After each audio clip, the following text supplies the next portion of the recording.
Estás escuchando La Tarde con Cristina, Cadena COPE.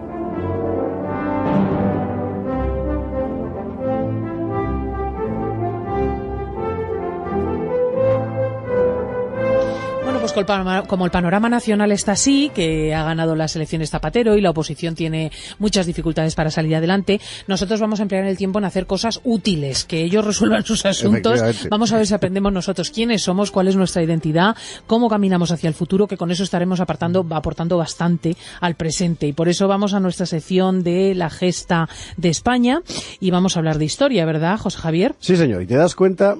Bueno, sí, señora, perdón, que si luego me ponen una multa por radiofonía. Te ponen una multa horrible. Que no, y además te das cuenta viendo la historia lo relativas que llegan a ser muchas cosas, ¿no? Es decir, en términos históricos, Pepiño Blanco no significará nada el día de mañana. Nada. Esto es muy interesante. Hombre, yo no creo que es sí. muy interesante.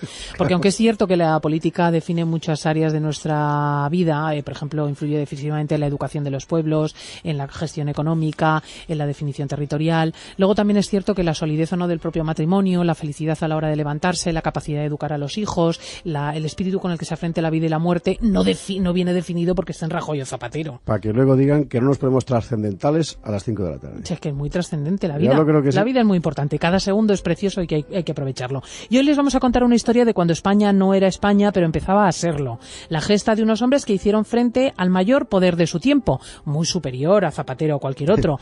Cartago. Bueno, muy superior, pero parecido, ya verás por qué. Bueno, es una gesta muy curiosa. Hay nombres propios, es decir, Istolacio, Indortes, Orisón, los conocemos, sabemos quiénes eran. Hubo un tiempo en que los niños españoles aprendían estos nombres. Hoy no los recuerda apenas nadie, pero esta gente dejó su huella y fue una huella muy importante. Fueron los primeros guerreros españoles que entran en la historia. Pagaron su arrojo con sangre, pero gracias a ellos la península ibérica no fue enteramente una colonia cartaginesa. Y ya vamos a ver en su gesta cosas prodigiosas. Vamos a ver, por ejemplo, una carga de toros salvajes contra los elefantes de Cartago.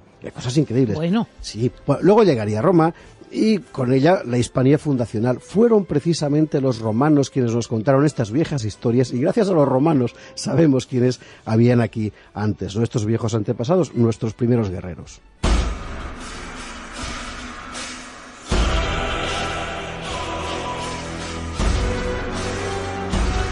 Y hemos de hacer un esfuerzo de imaginación. Situémonos en el año 238 a.C. España no existe como tal. La península es un mosaico de reinos primitivos. Tribus celtas e iberas pueblan un territorio mal conocido. Sucesivos grupos indoeuropeos han venido entrando por el Pirineo desde muchos siglos atrás, ocupando tierras en Aragón, Navarra, las dos Castillas, el Cantábrico, Extremadura, el oeste andaluz, Portugal. Sabemos también que en todo el litoral mediterráneo y en el tercio oriental de la península se ha extendido la civilización de los iberos. Celtas e iberos entrarán en contacto. Muchos celtas adoptarán las formas de la cultura ibérica y su alfabeto, y así nacen los celtíberos.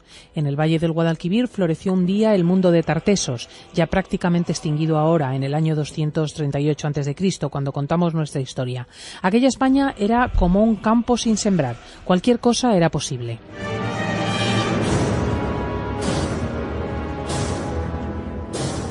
Sí, hay que imaginarse este mundo como un escenario parecido al de Conan el Bárbaro o el Señor de los Anillos. Era así, es decir, pequeñas comunidades que trataban de sobrevivir en condiciones muy duras. La vida raramente era pacífica y todavía menos que lo iba a ser cuando aparezca en el horizonte un enemigo formidable que es Cartago. No es la primera vez que aparecen extranjeros asomando la nariz. Por aquí han pasado fenicios, griegos, los propios cartagineses han fundado colonias comerciales en los puertos del Mediterráneo. La diferencia es que hasta este momento los extranjeros se habían limitado a eso, a las colonias comerciales y no han venido más allá de la franja costera. Pero ahora estos nuevos visitantes, estos cartagineses, tienen unas ambiciones mucho mayores. Llegan con un gran ejército, lo manda Amílcar Barca, el dueño de Cartago, y su propósito es nada menos que apoderarse de la península entera y construir un imperio. Estamos ante una gran invasión. Pongámonos rápidamente en contexto. Dos potencias, Roma y Cartago, se disputan el Mediterráneo occidental. Roma todavía es una república de campesinos y soldados confinada en la península itálica. Por el contrario, Cartago, que se sitúa en lo que hoy es Túnez, es un vasto imperio comercial recogido por una casta de latifundistas y mercaderes asentado en una red de fuertes bases marítimas. Así es, al revés que los romanos, los cartagineses no tenían un ejército propio. Lo que hacían era operar con grandes contingentes mercenarios que normalmente reclutaban en los lugares que ocupaban, ¿no? Cuando llega el primer choque con la pequeña Roma, lo que se llama la Primera Guerra Púnica, todo el sistema de Cartago se vino abajo, fue tremendo. La flota se desmanteló, perdieron Sicilia, Córcega, Cerdeña, que era suya, que era de Cartago. Cartago fue derrotada. Los mercenarios que se quedaron sin paga, estos mercenarios cartagineses, se rebelaron, sitiaron Cartago, pusieron asedio a la ciudad. Los cartagineses, desesperados, acudieron a uno de sus ritos predilectos, que era el sacrificio masivo de niños primogénitos al dios Moloch Baal. Tendría que ser una cosa espantosa. Qué gusto. Además han encontrado los cadáveres, en fin, sucesivamente acumulados. Bueno, justamente fue este Amílcar Barca que llega a la península quien sacó a los cartagineses de este apuro. Se las arregló para aplastar la rebelión de los mercenarios a sangre y fuego, y esta hazaña le convirtió en amo absoluto del mundo púnico. Pudo reclutar un nuevo ejército y se propuso compensar las pérdidas con nuevos territorios. Cartago necesitaba más tierras, más puertos, más minas y sobre todo una buena base desde la que hostigar a Roma para vengar aquella derrota. ¿Y cuál podía ser esa base? España. Nuestra península. Aquí estábamos.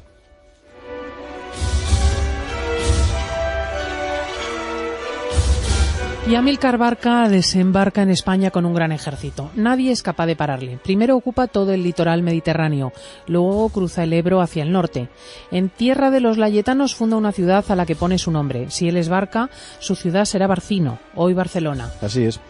Cuando domina toda la costa, decide además ocupar aquellas regiones del interior que sabe más desarrolladas, donde hay minas de metales, campos bien trabajados, y así es como el cartaginés pone sus ojos en la Turdetania, que es la actual Andalucía occidental. En aquella época era de largo la región más avanzada de la península. Mira cómo lo describía un griego, Estrabón. Los turdetanos son considerados los más cultos de los íberos, ya que conocen la escritura. Y según sus tradiciones ancestrales, incluso tienen crónicas históricas, poemas y leyes en verso que ellos dicen de 6.000 años de antigüedad.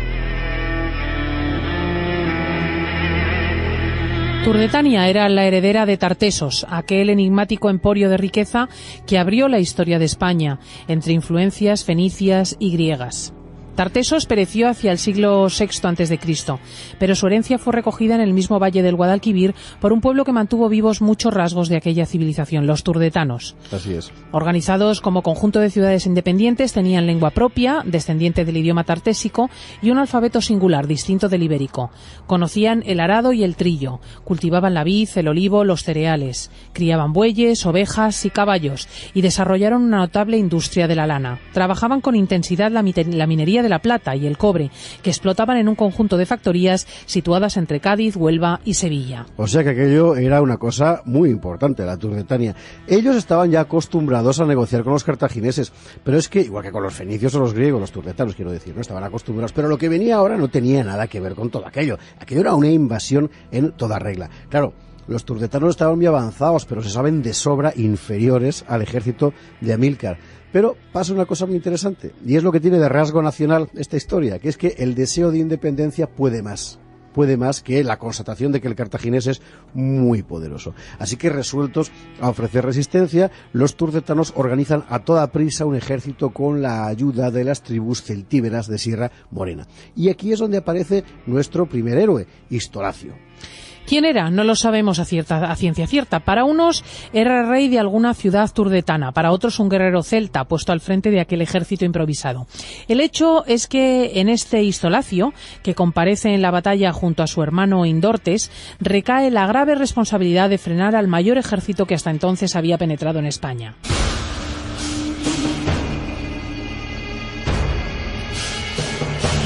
Bueno, vamos a ir por derecho. La verdad es que la historia solo nos ha legado el final de la batalla, que fue un auténtico desastre. O sea, es que nada podía oponerse al ejército de Amílcar con sus elefantes, sus máquinas de guerra y sus masas de caballos. Cartago aniquiló a los turdetanos, arrasó los campos de la Turdetania. La represalia de Amílcar sobre la gente, sobre los turdetanos, fue atroz, feroz. Istolacio afrontó su suerte. Amílcar lo mandó torturar y crucificar. Aún 4 siglos después, la memoria del gesto de Istolacio perduraba. Un historiador romano, Dion Casio, lo contó de esta manera.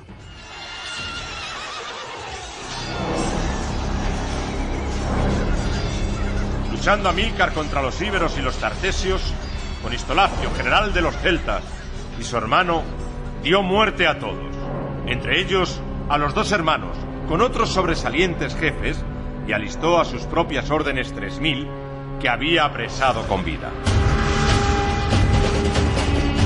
Dion Casio dice que Amílcar mató a los 2, a Istolacio y a su hermano Indortes.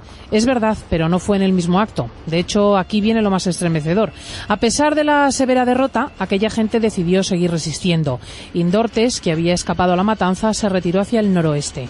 Reunió a lusitanos y betones, probablemente entre Cáceres y Salamanca.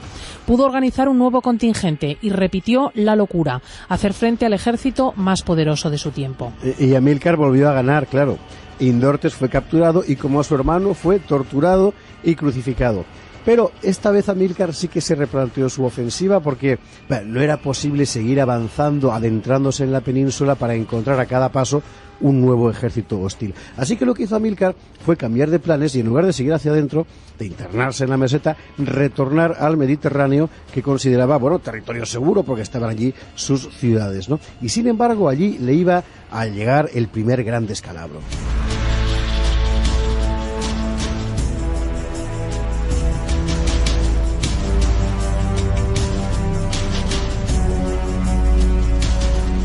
Hemos de trasladarnos a algún lugar entre la costa valenciana y el interior de Aragón. Amílcar tiene sus bases en Acraleuca, en Alicante. Desde allí amenaza a todas las tribus celtíberas del interior. Sí, y allí hay un caudillo celtíbero, Orisón, que siente su orgullo herido. Pero no sabemos si Orisón había vivido los desastres de Istolacio e Indortes, si los conocía. Lo que sabemos es que reunió un fuerte ejército con los pueblos del área y que además de valiente, era muy astuto. Y como sabía la potencia cartaginesa, lo que hizo fue intentar derrotar a Amílcar con una mezcla de astucia, bravura y sorpresa. Así que Orisón se presentó en el campo cartaginés con un pequeño contingente, haciendo creer a los cartagineses que se les estaba pasando como un mercenario, que estaba ofreciendo sus servicios, ¿no? Y mientras tanto, el gran contingente celtíbero disponía toda su fuerza con una vanguardia de lo más original que he visto en la historia. Toros bravos. Toros bravos, fíjense. Toros bravos con teas ardiendo en las astas. Y fue esa manada de toros bravos, con los cuernos ardiendo, la que embistió contra los elefantes de Cartago. Un clásico de nuestro siglo XIX, Modesto Lafuente, lo describió de esta manera. Notable y extraña fue la estratagema de que los españoles entonces se valieron. Delante de las filas colocaron gran número de carros tirados por bravos novillos, a cuyas astas ataron haces embreados de paja o leña. Encendiéronlos al comenzar la refriega, y furiosamente embravecidos los novillos con el fuego, metiéronse por las filas de los cartagineses que enfrente tenían, causando horrible espanto a los elefantes y caballos y desordenándolo todo. Cargan entonces los confederados sobre el enemigo, y aprovechando Orisón el momento oportuno, únese a los celtíberos y hace en los cartagineses horrible matanza y estrago.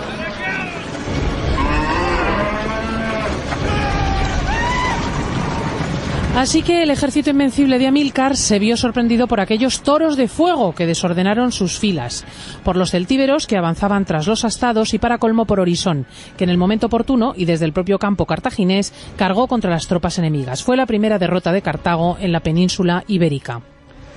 Dicen que la venganza de Amílcar fue terrible, que Orisón terminó cayendo en manos cartaginesas, que su suerte fue atroz. Son cosas que solo podemos conjeturar a partir de la tradición, porque no hay ninguna constancia histórica escrita de lo que pasó después. Lo que sí que sabemos es que Amílcar vio frustrada por segunda vez su ambición de penetrar en el interior de la península ibérica. Aún lo intentaría una vez más y moriría. En ese envite moriría el gran jefe de Cartago en un combate contra los celtíberos betones. Le sustituiría su yerno Asdrúbal y, a la muerte de Aníbal, el hijo de Amílcar, Aníbal, el gran Aníbal. Pero esto ya es otra historia. O sea que se les había puesto por delante un hueso duro. A nosotros lo que nos queda es el fragor de una manada de toros salvajes cargando contra los elefantes cartagineses y los 3 nombres de aquellos primeros jefes guerreros: Istolacio, Indortes Ortes Orisón. Sí, 3 nombres que en adelante serán invocados cada vez que en estas tierras aparezca un invasor y que por eso no merecen caer en el olvido. Pues nosotros así intentamos subsanar los estragos, que no los toros, sino la LOGSE, la LOE y todas las desgracias que nos vienen aconteciendo van provocando en la mente de los pequeños y ya hasta de los mayores. Nos vamos un segundo a la publicidad y regresamos con más cosas en la tarde. En la cadena COPE, La tarde con Cristina.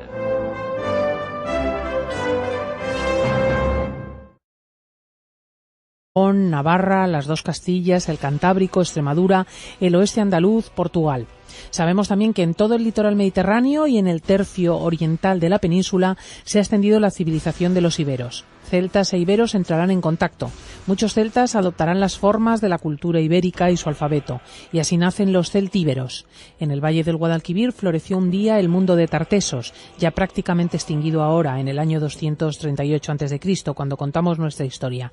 Aquella España era como un campo sin sembrar. Cualquier cosa era posible.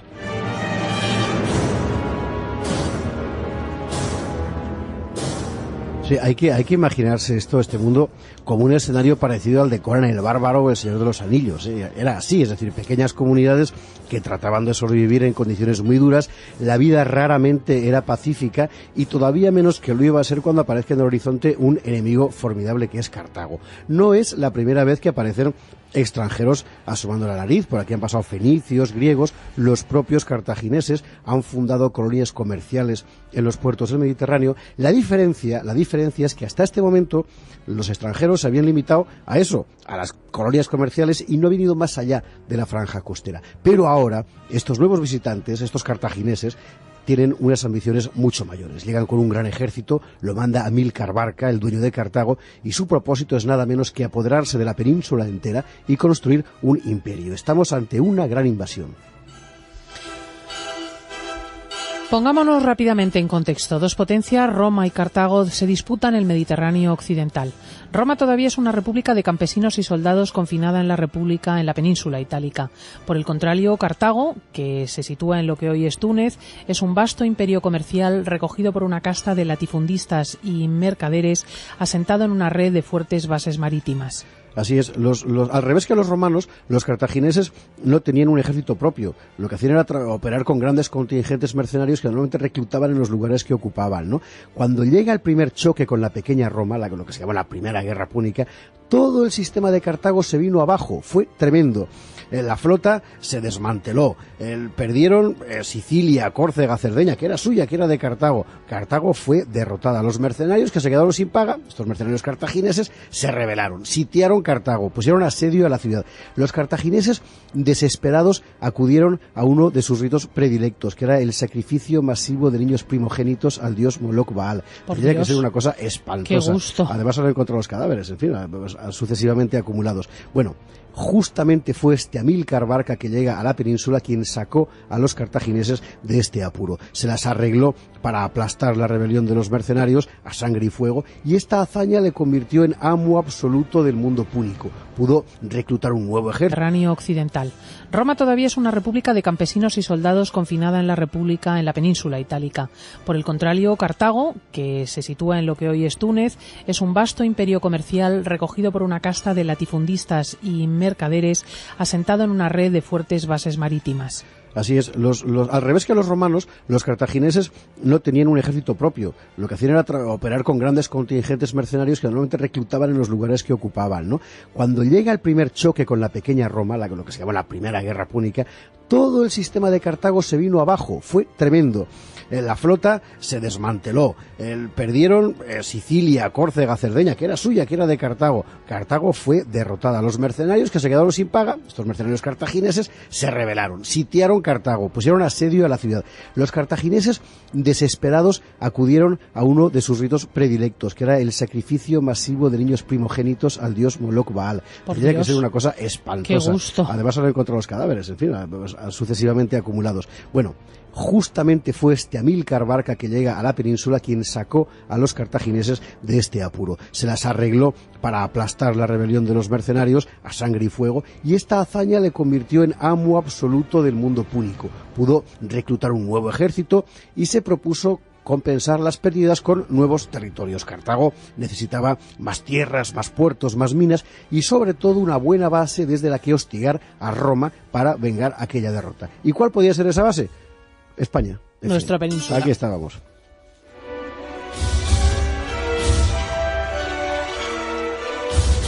Y Amílcar Barca desembarca en España con un gran ejército. Nadie es capaz de pararle. Primero ocupa todo el litoral mediterráneo, luego cruza el Ebro hacia el norte.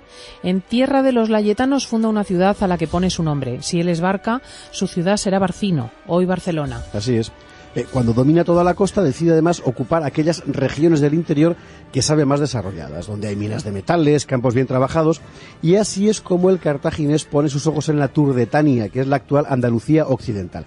En aquella época era, de largo, la región más avanzada de la península. Mira cómo lo describía un griego, Estrabón.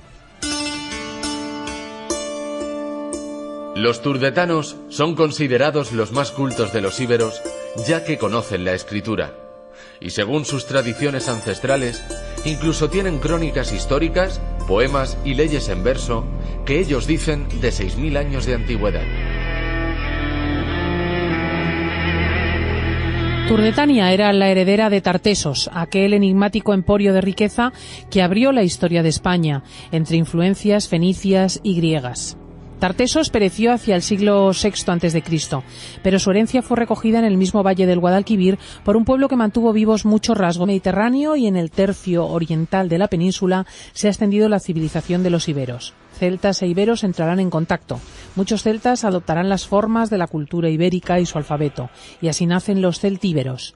En el valle del Guadalquivir floreció un día el mundo de Tartesos, ya prácticamente extinguido ahora, en el año 238 a.C., cuando contamos nuestra historia. Aquella España era como un campo sin sembrar. Cualquier cosa era posible.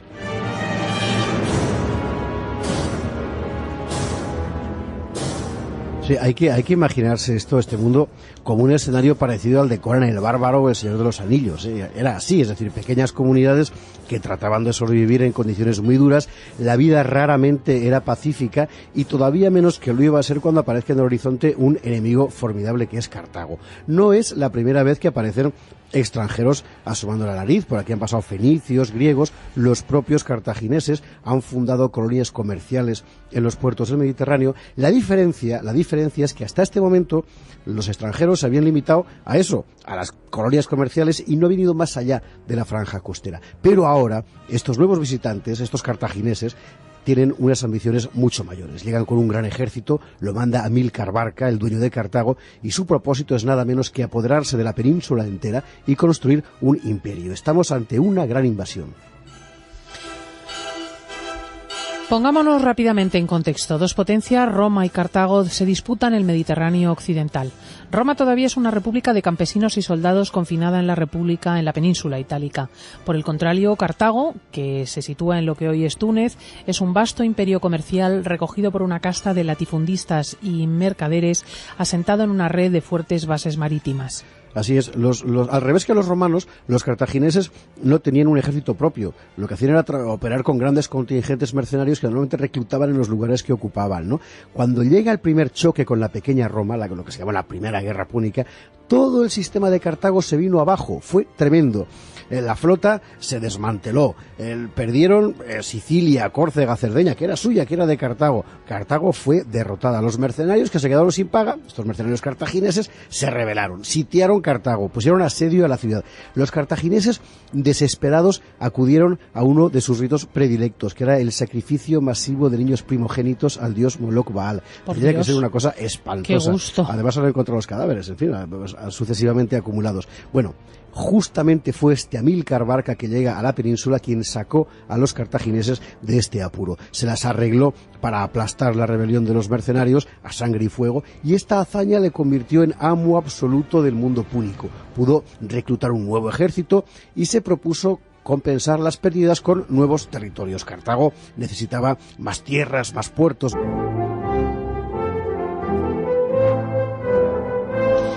Pues como el panorama nacional está así, que ha ganado las elecciones Zapatero y la oposición tiene muchas dificultades para salir adelante, nosotros vamos a emplear el tiempo en hacer cosas útiles, que ellos resuelvan sus asuntos. Vamos a ver si aprendemos nosotros quiénes somos, cuál es nuestra identidad, cómo caminamos hacia el futuro, que con eso estaremos aportando bastante al presente. Y por eso vamos a nuestra sección de la gesta de España y vamos a hablar de historia, ¿verdad, José Javier? Sí, señor, y te das cuenta...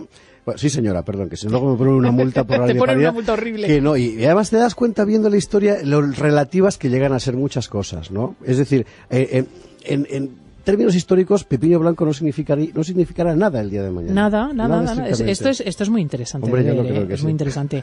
Porque aunque es cierto que la política define muchas áreas de nuestra vida, por ejemplo, influye decisivamente en la educación de los pueblos, en la gestión económica, en la definición territorial. Luego también es cierto que la solidez o no del propio matrimonio, la felicidad a la hora de levantarse, la capacidad de educar a los hijos, el espíritu con el que se afronta la vida y la muerte, no viene definido porque está en Rajoy o Zapatero. Para que luego digan que no nos podemos trascender a las 5 de la tarde. Sí, es que es muy trascendente la vida. Creo que sí. La vida es muy importante. Cada segundo es precioso y que hay que aprovecharlo. Y hoy les vamos a contar una historia de cuando España no era España, pero empezaba a serlo.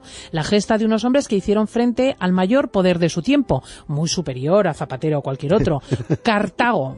Bueno, muy superior, pero parecido, ya verás por qué. Bueno, es una gesta muy curiosa. Hay nombres propios, es decir, Istolacio, Indortes, Orisón, los conocemos, sabemos quiénes eran. Hubo un tiempo en que los niños españoles aprendían estos nombres. Hoy no los recuerda apenas nadie, pero esta gente dejó su huella y fue una huella muy importante. Fueron los primeros guerreros españoles que entran en la historia. Pagaron su arrojo con sangre, pero gracias a ellos la península ibérica no fue enteramente una colonia cartaginesa. Y ya vamos a ver en su gesta cosas prodigiosas. Vamos a ver, por ejemplo, una carga de toros salvajes contra los elefantes de Cartago. Cosas increíbles. Bueno. Sí. Bueno, luego llegaría Roma y con ella la Hispanía fundacional. Fueron precisamente los romanos quienes nos contaron estas viejas historias y gracias a los romanos sabemos quiénes habían aquí antes, nuestros viejos antepasados, nuestros primeros guerreros.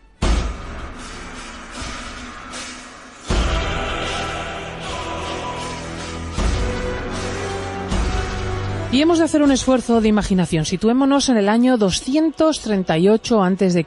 España no existe como tal. La península es un mosaico de reinos primitivos. Tribus celtas e iberas pueblan un territorio mal conocido. Sucesivos grupos indoeuropeos han venido entrando por el Pirineo desde muchos siglos atrás, ocupando tierras en Aragón, Navarra, las dos Castillas, el Cantábrico, Extremadura, el oeste andaluz, Portugal.